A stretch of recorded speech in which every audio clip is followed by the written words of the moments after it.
If you watched our first impressions of this stove, you'll know that we are auctioning this stove literally right now. As it goes live, so has the advert for this stove. And you can buy this actual stove, and all of the money, every penny, eBay themselves will waive their fee. Every single penny will be going to Diabetes UK. I'm not being paid to do this. I haven't been asked to do this. We're doing it because it's the start of the season. It's good to do something nice. This is the Archer Challenger 5 Plus, which means it's the convection model. And today, we've got it on the tall legs.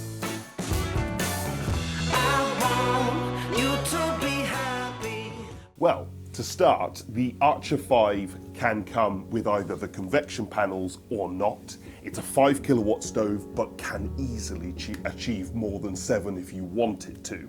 You can also get 3 different bases: the standard legs, the log store, or our lovely tall legs, as you can see here. This stove, as a general rule, suits a more sort of industrial, very sort of clean, modern aesthetic. And this is obviously adding a bit of tradition. So in my house, I'm feeling the wobbly teeth. In probably most people who want this stove's house, it's probably going to be the cleaner look, but they make both, so make your choice. We have the black handle, but you can get it in stainless steel as well. You can get a direct air manifold, and you can get a heat shield for behind the stove to lower the distances. Obviously, if you want to go into further detail of distances and those sorts of things, check out our first impressions, as there is a bit more into it on there. Okay, we're going to light it, but we're going to do something a little bit different today. Because we've got a proper multi-fuel, and also because lots of you talk about smokeless fuel and want me to light things with it and, you know, talk about it a bit more, I thought we'd light it with smokeless. Lighting with smokeless fuel is a little bit different. With this stove, the right-hand control is the primary air, and if you're lighting with wood, you would just crack that open very, very slightly, because there's a lot of air that comes through. With smokeless fuel, we're going to have them both fully open, because we're going to rely much more on air from underneath. Now, my method is not totally dissimilar. We're still a big fan of finding gaps, lots and lots of air gaps. And initially, I create my little stack of kindling. You've got to remember that smokeless, as opposed to wood, relies much more heavily on air from below. So you've got to make sure you clean out the ash, which again is different to wood. We've got our little pile around that wood. We've got lots of air gaps. Those air gaps remain just as important. We will use, obviously, the tortoise. We've got new pots, and they are really quite lovely. Straight to our fire lighter, that's slap bang in the middle of that kindling. Just catch the door. Okay, that was lovely and easy to light. Even with coal, we got to operating temperature in just over a quarter of an hour. So this right-hand side primary air is very, very effective and makes the whole thing really easy to use. I think for lighting, obviously we've done lots with wood only as well, but for lighting, this is a really good one, and it's really assisted by that primary air. I think it's a 9 out of 10. I forgot to mention one thing. We've got the stove up to temperature at this point. I'm not going to want to overfill it, but I am going to want to just cover those jets of flame so that I build a good size fire. So then I'm going to shut the door, and I'm going to wait 5 minutes for that to properly establish. So let's pretend we've done our 5 minutes. I've shut the lower air, and I just feather it open just the tiniest bit, and then I can decide what I want with the upper air, because I may want to have it quite hot for the evening, and in which case I'm going to have it sort of half open. Equally, I may be thinking, oh, I'm going out to the shops now, and so I'm going to close it 2/3 of the way. But you'll learn that by trial and error. It's high efficiency, very high. In the book, it suggests as high as 86%, but I have also heard figures and seen figures that were suggesting as high as 87%. Frankly, whichever it is, it doesn't matter. It, I think, makes it the most efficient stove we have ever tested. So we're definitely ticking all the right modern boxes. Crucially, it is also made in England. So from a carbon footprint point of view, this has a glimmering resume. This is a multi-fuel stove, so we have thoroughly tested it with both fuels. And right now we've got smokeless fuel burning on it. It burns beautifully clean. We've run it overnight. This stove will run overnight with anything, but obviously with coal-based fuel, I just thought it would be a little bit fun, a little bit different. It is so hot, it stays clean. We've burnt just on wood, it stays clean. One of the real key things that I want to point out about just burning wood, smokeless fuel produces loads of ash. We know that, it's a messy fuel. But when you're burning just wood, I burned it for 2 weeks just on wood. The ash pan wasn't full. I'm going to say it's a 9 out of 10 actually, because you could very slightly haze it, and we have had some stoves that basically just always run spotless. This is a 9 or a 10 for clean, so don't read too much into that.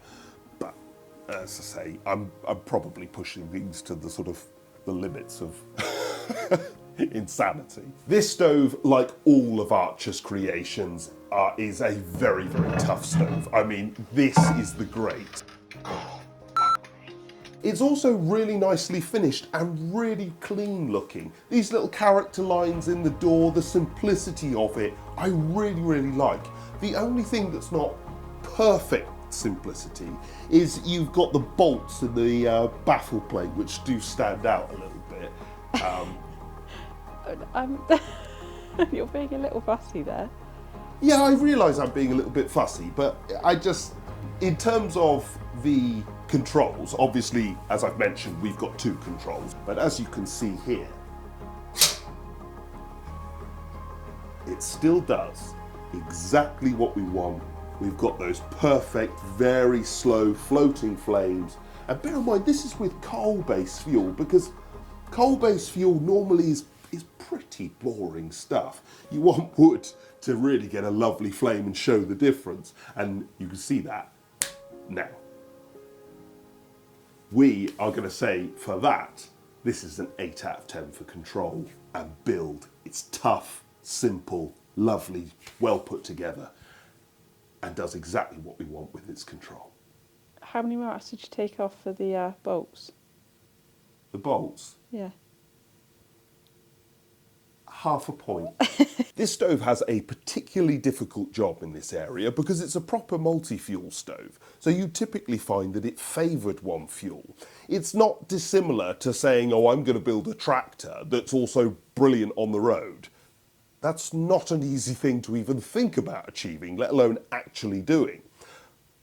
But they have, after a fashion. So if you allow the ash pan to fill with ash, this burns really economically, overnight, really efficiently and effectively with wood. If you're burning coal, you can fill it up with coal. You need to clean out all the ash so it's got plenty of air, but then you can get it to run overnight with ease. I'm not generally a fan of that because smokeless fuel is incredibly corrosive, and particularly when shut down overnight, you can basically cause premature wear on your chimney. As a general rule, we test fuel economy by getting the stove up to operating temperature and then burning a single net of logs on it to see how long we can maintain at operating temperature. Now, when we were doing that test, we want the very best results, so we've allowed the ash pan to fill, and we're going to try and eke it out right at the bottom end. And we actually got this to do between 13 and 14 hours on a net of logs, so very, very good score. Overall, from an economy point of view, and we've got to bear in mind the price of it and the durability of it as well. You've got a stove that's a 9 out of 10. This stove is really quite utilitarian. The controls are effective and simple, but they're not bougie, silicon-covered, spring-loaded controls. They're just simple levers that are almost on-off. It's a typical British product. It's over-engineered in terms of weight, it's plain and simple, and it was originally made and designed by a farmer at home. And nothing fills me with more pride in British production. William Lyons did the same, the creator of Jaguar. He didn't have a design team and computer-aided design. There was him, at home. Joseph Cyril Bamford, the creator of JCB, he was from a farming background, essentially never left it, but he did learn to weld. This is hand-built and welded in England. It was designed by a guy whom, like William and Joseph, is not super educated or super privileged, but has a phenomenal talent in his niche and a vision that has already and will continue to change this industry.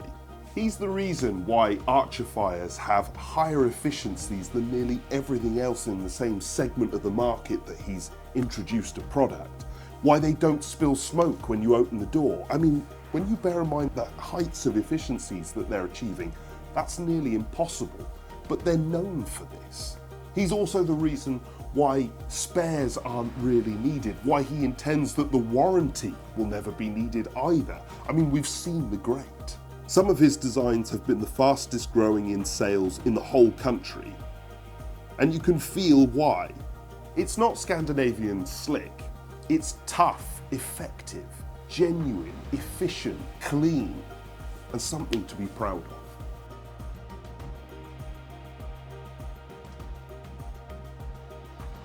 Thank you very much for watching. I hope through that you can see why we've chosen this stove to auction off. It is a real gem, and if you are excited to have something like this in your home, then please check out the eBay link in the description and maybe somewhere around here.